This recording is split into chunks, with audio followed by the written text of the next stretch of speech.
We've got 2 more lessons to go after this one, 2 more weeks.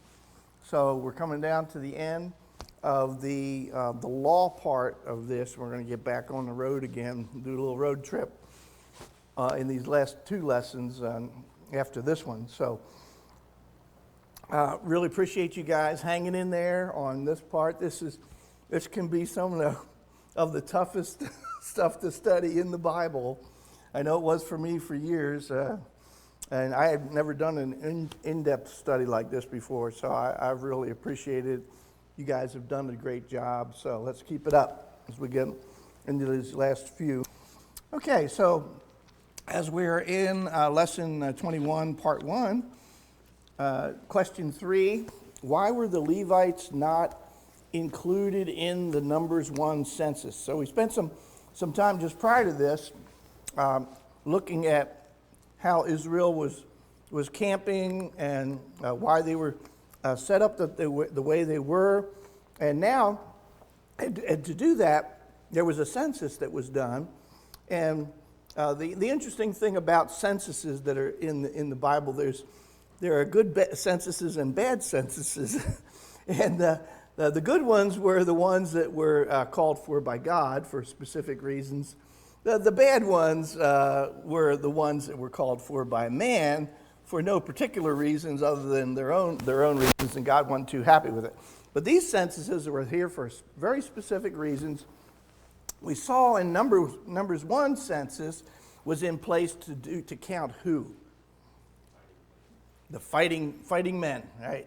And from age 20 and up. And so we have those counted, over 603,000 total in that, and we saw how they were set up in their camp, and there are 4 different camps, north, south, east, and west, all with a tribe in charge or a leadership position for a tribe. Judah on the east side, Reuben on the south, Ephraim on the west, and Dan on the north.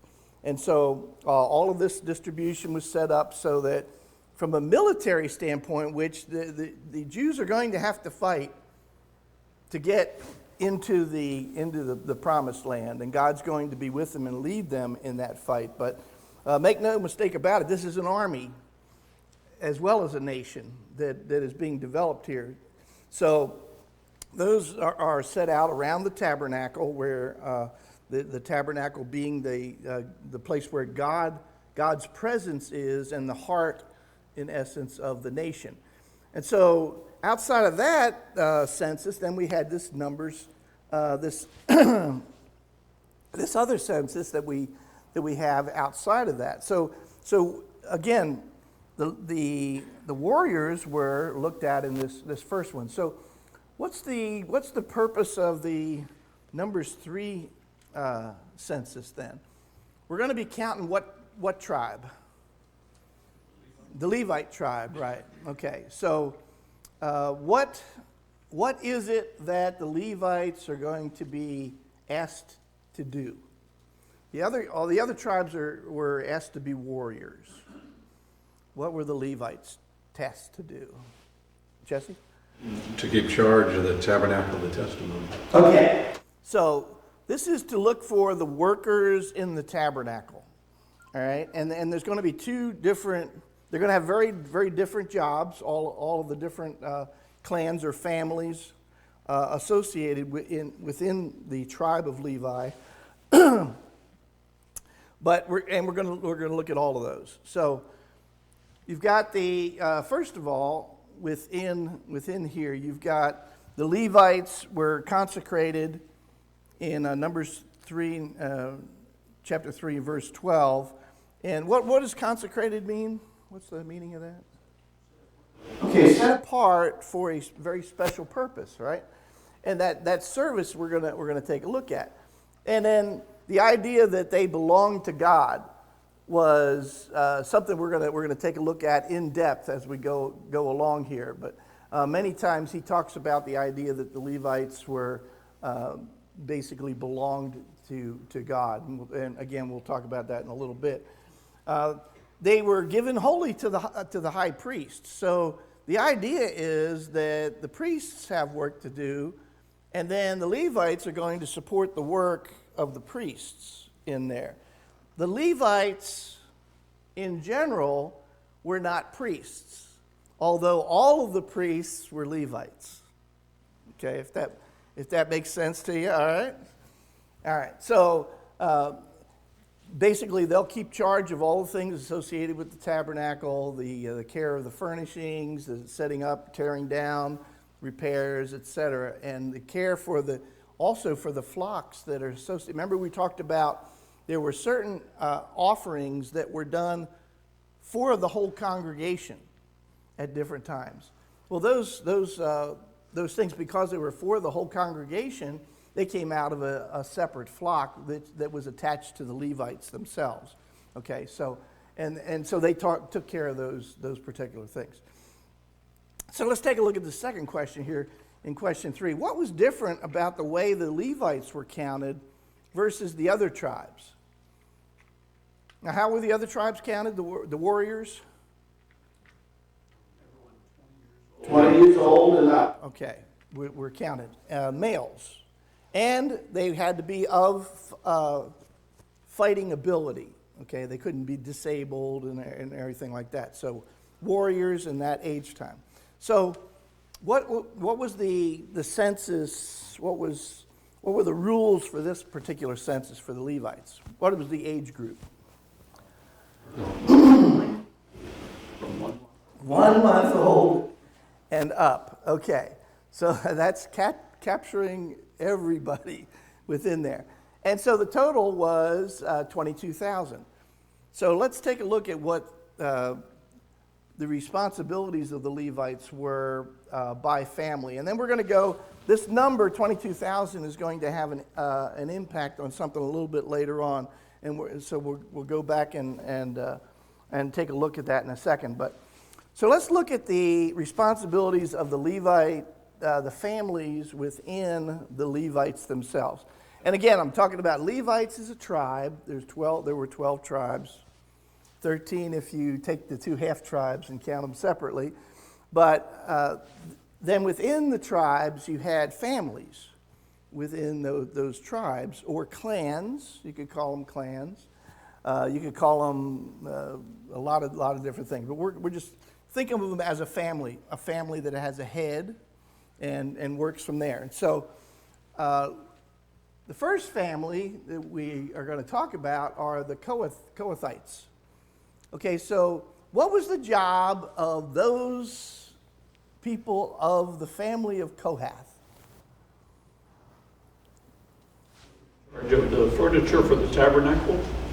Okay, so all of the things that God considered holy within the tabernacle, those furnished pieces, okay, were in that. So you've got this list of all the things, starting with the Ark of the Covenant, the showbread table, you got the lampstand, you got the altar of incense, burnt offering, the big altar out there, and then everything that was associated with working with those things. So we're talking the things that got the ashes out, and the skewers, and all of those things were all part of what Kohath was taking care of. Now, their job was to, when it's time to move, was to prepare all of these furnishings for transport. So these are the guys, these are the movers. They're coming in and they're going to pack you and they're going to move you, and then when they get there to the location, they're going to unpack you, okay, as it goes down.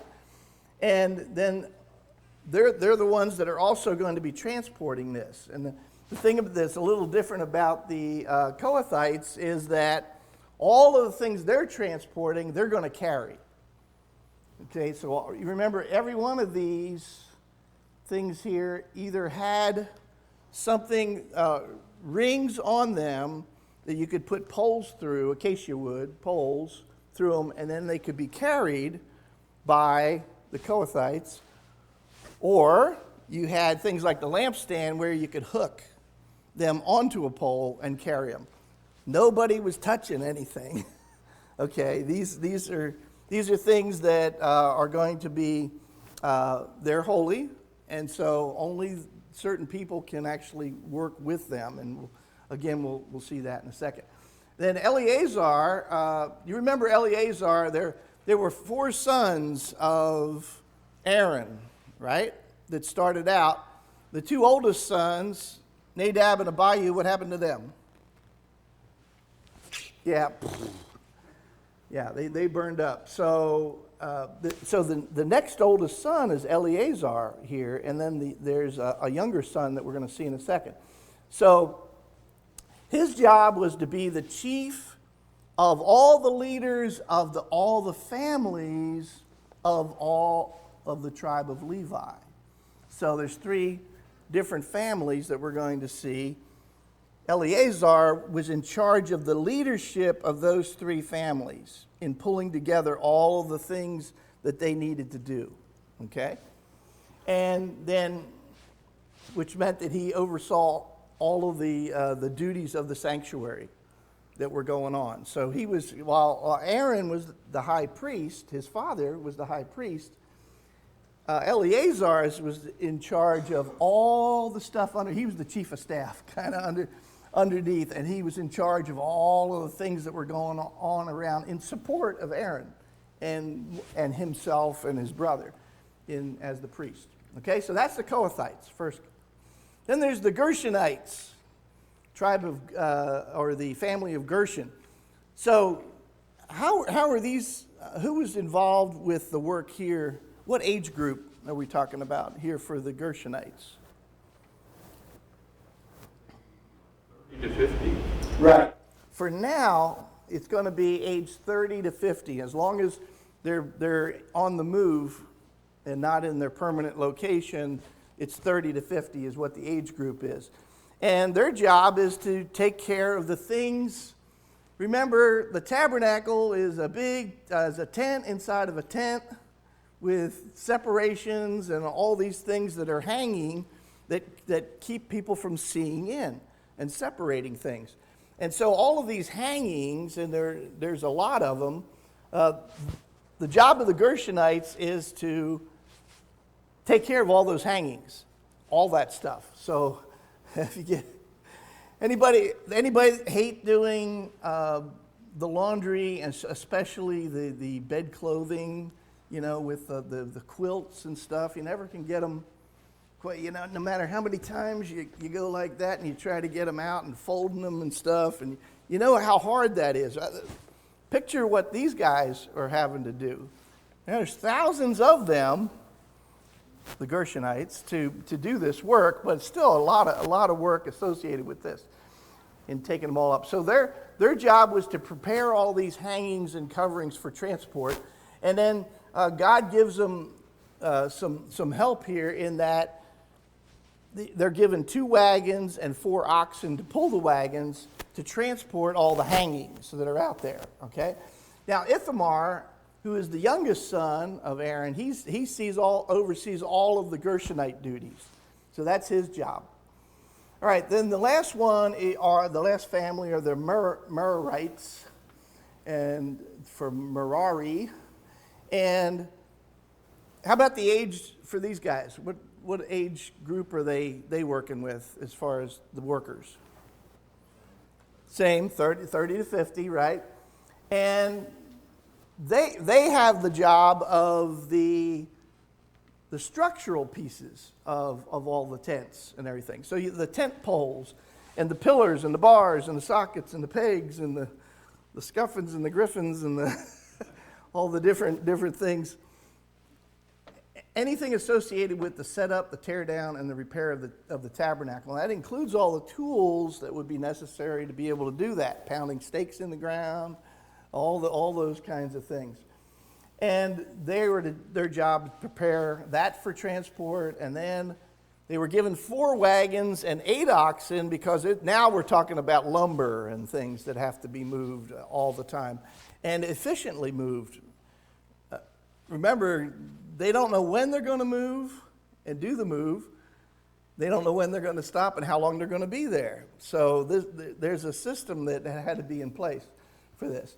And Ithamar, again, is in charge of this group. So the younger son, Ithamar, has the charge over Merari's folks, Gershon's folks, and then Eleazar over the Kohathites and all of the leaders of all the tribes. So you can see how the organization is set up. And then all of them support the work that Aaron and Eleazar and Ithamar are doing as far as the offerings and conducting the worship that's there.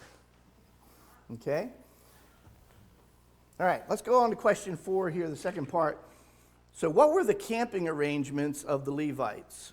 And this is where, if you got a picture on your paper, you should draw in where the rest of the Levites are going to be in here. So we've seen this, right? Here's the way everybody is set up around the tabernacle. So what side of this, north, south, east, or west, were the Kohathites supposed to be on? Okay, they're on the southern side. They're in charge of the furniture. How about Gershon? Okay, west side, right? You notice we're continuing to go counterclockwise around from the east and around. And then Merari then would be up there on that part.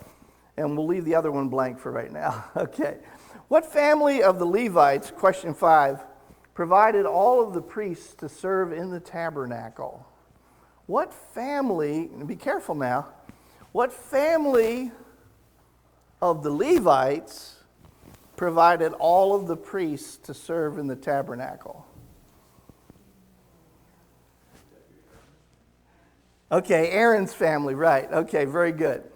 And again, you guys are doing well on the terminology here. You're keeping families, tribes, etc. Okay, so here's the lineage that we have. Here's the tribe of Levi up at the top, and you see there were 3 different branches, 3 different families that come off of that. And there were Kohath actually had 4 sons underneath, or clans that were under there. Amram was one of the sons. And you can see Amram had 3 children there, Moses, Miriam, and Aaron. And so under Aaron then, he had 4 sons. And you see the 2 green, the Eleazar and Ithamar are the 2 that are left. And they're the ones that we're working with right now. Okay, everybody see that? So again, just follow the lineage down. And Aaron is the point that we're trying to get to on that one. Okay, so where did they camp? This was kind of easy. Yeah, right. So we're, again, looking at this, and there's where Moses and the priests camped in relation to the tabernacle. Now, why would they be there, besides the fact that all the other ones are in other places? Can't squeeze in, but why did God place them there? What's the significance of the east side of the camp, or the east side of the tabernacle, or any of that? Gil? Just like, is that where the entrance is? That's where the entrance is. That's right. Exactly. And who's going to be using that entrance more than anybody else? Yeah, the priests and Moses, of course, yeah. And so there's a lot of talk, and especially in like the rules of the priests and things, and a lot of talk about the idea of the priests not leaving the sanctuary. Sanctuary is another name for the tabernacle. There's the tent of meeting. When you're talking about the tabernacle, you could be talking about the sanctuary being the inner tent, the holy and the holy of holies.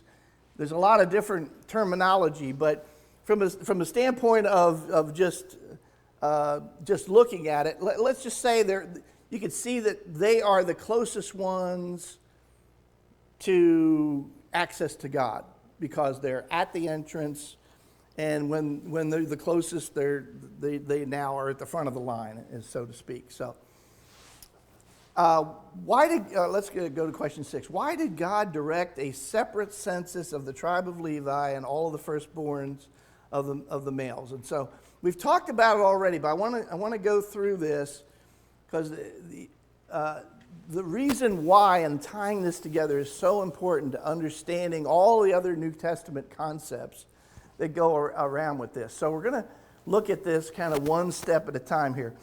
So the first part is that God had to account for the soul of every male firstborn in Israel, because they were all his. Okay? Every soul had to be accounted for because they were all God's.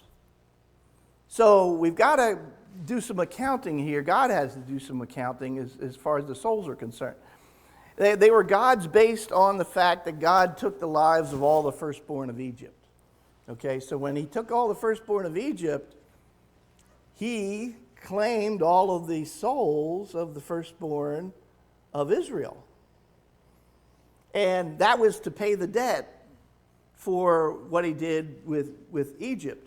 And so he claimed all those firstborns of Israel, including all the firstborns or the firstlings of all the flocks of Israel. Okay? Now, then God said, well, we want you to redeem the firstborn. And there's always going to be new firstborns coming up, right? As people are having babies and things like that in new families. And so this is where the Levites come in. The firstborn males of Israel could be redeemed by God by taking an equal number of males of Levi, of the tribe of Levi, from 1 month old and up, and then all the Levites' stock and their firstlings that were in there. Okay? So this gets back now to the 22,000. The census that we took from all the Levites, all the males, from 1 month up was 22,000. Then God took another census of all the firstborn males of Israel, and that was 22,273 souls. Okay, so what's the problem there? If we're going to do a one-on-one accounting for souls, and every one of the souls of the Israelites, of the firstborns, right, the firstlings, every one of those is God's, because they all represent, what he took of the Egyptian firstborns. So, but the numbers don't match up. So what are we going to do with this other 273 that are left over of the firstborn males? So what God had them do is for the Israelites to collect 5 shekels per head for the 273, and then that 5 shekels was then given to Aaron and his sons for that extra 273 souls. And now 273 equals 273 from an accounting standpoint, and that means that they have all been redeemed. Okay, so does that make sense? Egyptian firstborns, gone. God takes them. But there's got to be an accounting, and so he brings in the Levites first, or the Israelites' firstborns. But that would take all the Israelites. That wouldn't do any good. So now it says, Levi will be mine, and we'll have a one-on-one accounting from the tribe of Levi to the firstborns of Israel. And now the Levites will be mine. Now, there's going to have to be an accounting for all of the firstborns now that are from that point on. This is 1444 BC. And all the way forward, all those firstborns. Got to be something that they're going to have to do for those, because those are all new. They're not counted in this 22,000. This is a one-time situation that they do just to get the process started. And then from this point on, they're going to do something different. And the difference is basically that each family, and if you look at Numbers 18, if you want to get some more detail on this, 15 through 18, and Deuteronomy 15, 19 through 23, talks about the idea. But in essence, it's the same thing. There's a 5 shekel donation that goes from a family that has a new firstborn.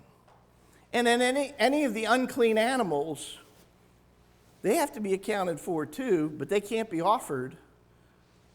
The firstborn folks that of the animals that are clean, they're already God's, so you can't use those to redeem, for value. So even the unclean animals, there's this 5 shekel donation, basically, that accounts for this from that point on. So, not meaning for you to memorize that whole thing, okay, although it is in your book and in the Bible, so you could go back and look at it at any time you want. But to give you the idea, again, and the impression that you understand how specific God is about accounting for one soul. One soul. All of this is about one soul, not 22,000. If it was like 22,273, that's close enough. Then I would have something different to say to you about that. But in fact, it's 22,273, and he accounts for every single soul that's out there. All right? And now that should give us pause, because that's how important souls are to God. So again, another indicator of that. Question 7, what process was used in preparing the tabernacle to move? And again, we're talking about moving Israel, 2.5+ million people, the tabernacle, all of that in a hostile environment. If any of you ever want to do an interesting history study, that it reminds me of this is the Zulu Wars of the 1870s, where the British went in and they formed a big square of all of their army with the commander in the middle, and then they just moved across Zulu land in this big square for fear that they were going to get attacked from any direction, no matter where so they always just moved, right along on that. It's kind of what this reminds me of. This is hostile territory. They've never been before. God's watching out for them, but they still have to do the fighting. And so, this armed camp here has a way of moving around. So let's take a look at this process that when it's time to move, we're going to talk about what would get them to move. When it's time to move, what has to happen. So first of all, the priests had to cover and pack all of the holy items. Now this is it. Think about Aaron and his sons. How often was the high priest going to be able to actually enter into the Holy of Holies to be in the presence of God? Not touch anything, but just be in there. Once a year. Well, how about the other 2.5 million people? How often do they get to go in? Nada. How about his sons? Never. Well, how are you going to move the ark?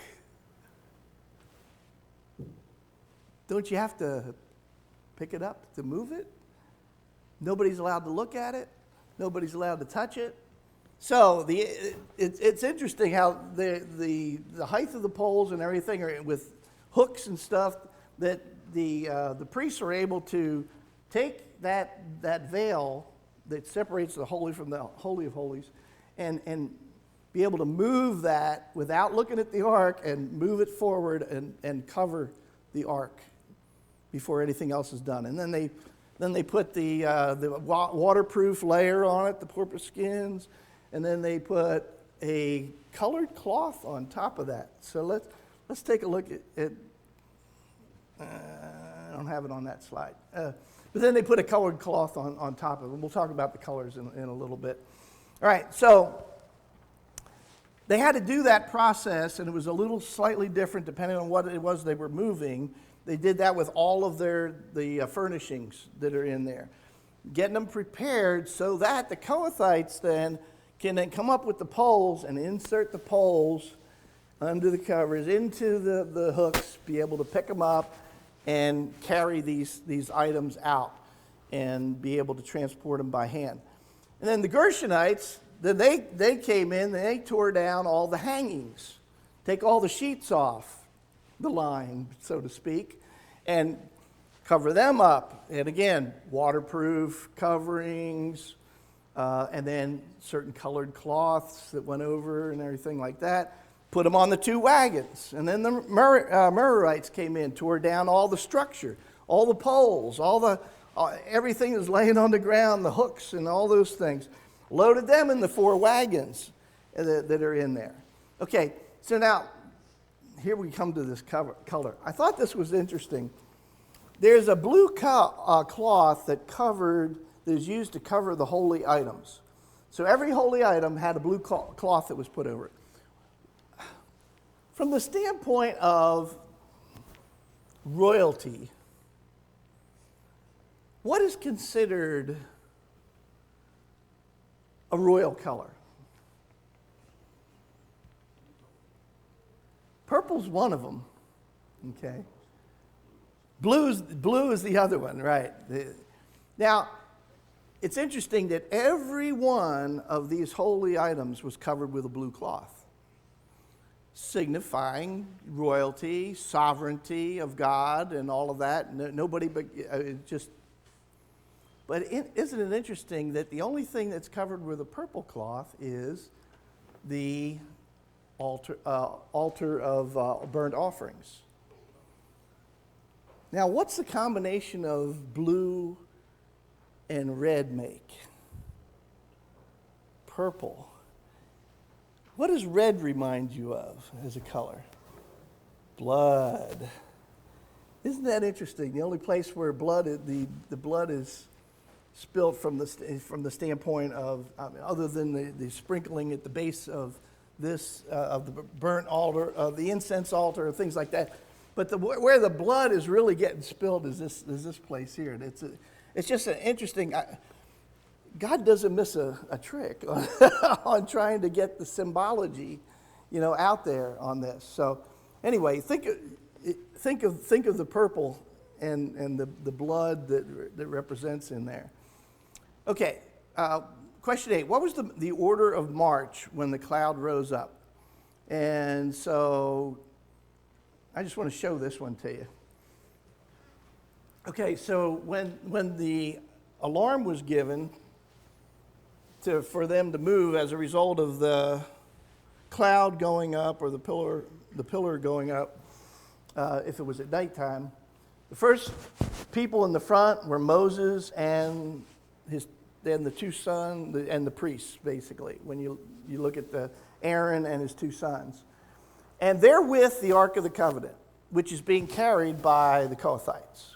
Okay, that goes out first, and then you get the tribe of the camp of Judah, of those 3 tribes. They go out next. Then the Merari and Gershon, with all of the things necessary to set up the tabernacle, the hangings and all of the structural pieces, they're next. Then you go. It proceeds counterclockwise down to Reuben on the south. And then comes Kohath with the rest, with the furniture that goes into the tabernacle. Okay? So you can see that as they go out, and then Ephraim's camp on the west side, and then Dan's camp on the north. And so you can see as they're traveling out,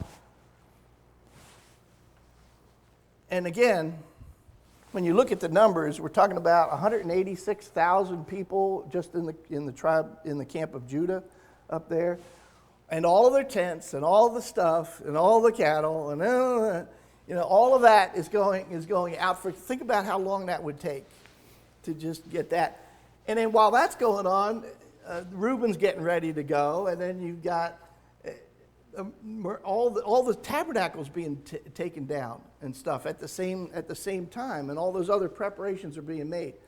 So it's going to take a while. And as a matter of fact, the first trip that we're going to run into is they just moved a 3 days journey out to go, but 2.5 million people over that period of time. You can see this is going to be stretched out for quite a while. So there's a purpose behind all of it as it goes through. All right, lesson 22, part 2. Yeah, go ahead. Something else that reminds me of looking at that is God's always had a pattern. He's got order to avoid chaos and confusion. He's always been that way, Old Testament, New Testament. Well, and the lessons that the lessons that come from the Bible and many things, military lessons from these kinds of things have been learned through the years as to how do you logistically move a large group of people. A lot of these things are lessons that are taken, even though it's not a book on military tactics. You surely could use that. It's not a book on nutrition, but you could certainly use it that, or disease prevention, or you could certainly use it for that, or astronomy, but you could certainly use it for that, because all those things were made by God. Ken? I just had a question. When they're traveling, of course, they stop every night, right? They stop whenever the cloud stops. So they just keep going until the cloud stops. Yeah. My question was whether or not they had to set the tabernacle every time they stop. I guess it is because, even if they travel overnight, okay. Yeah. Well, part of it is associated with how long the tail is on this. This is a long, long tail, long logistics tail.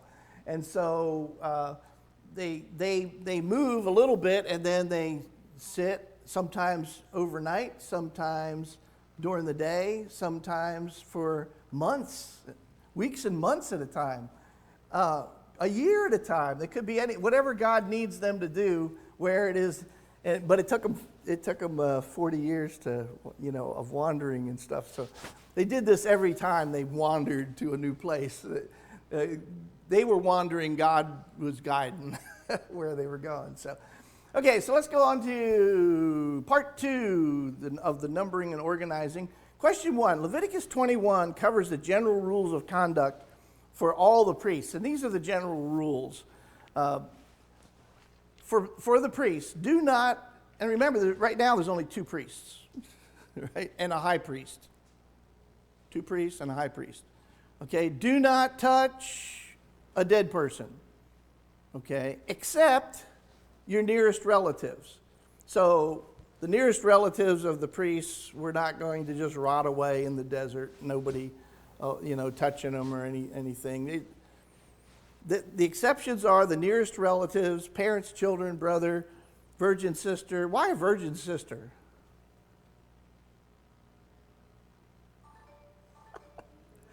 Someone else to take care of her.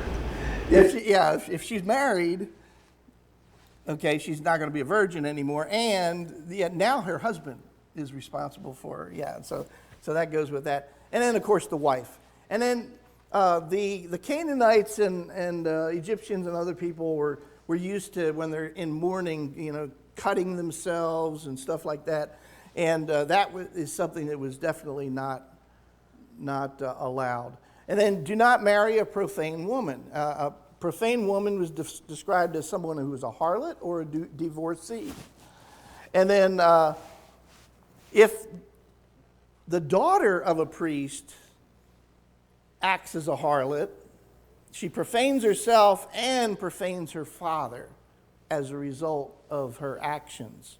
So her actions, the father's still accountable for as it goes there. And she shall be burned in this particular case.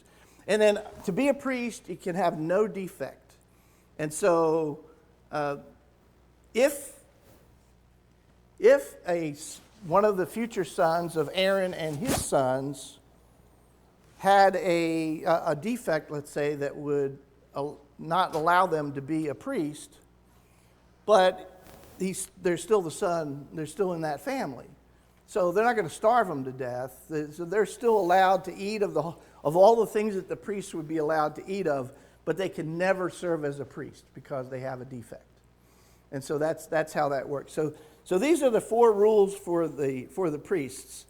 What is the common theme behind all of these rules? And really, it's a common theme that we've seen play out throughout all of these laws. Be holy. Say that again for everybody. Be holy. Because why? Because I am holy. That's right. I'm the Lord. I'm holy. You should be holy. So, this, question 2, what are the exceptions to the general rules of conduct that apply to the high priest? So you saw the 4 rules for the priests. There are some exceptions to that in Leviticus 21, verses 10 through 15. And the first one has to do with a dead body. Now, the priests were allowed to approach or allowed to touch a dead body if it was of the nearest family members. How about the high priest? Slight difference here. Clarissa's saying, shaking her head no. Yeah, they could not even approach a dead body, and there were no exceptions to that for the high priest. The second one was they could not uncover their head. The third thing was they could not tear their clothes. So you see, we're still dealing kind of from the context of it, you're still dealing in the area of mourning for a dead relative or something like that. And during that period of time, they have to remain in the sanctuary. And this is where it says to remain in the sanctuary. Now, if you're going to be in the sanctuary, that means you are going to be in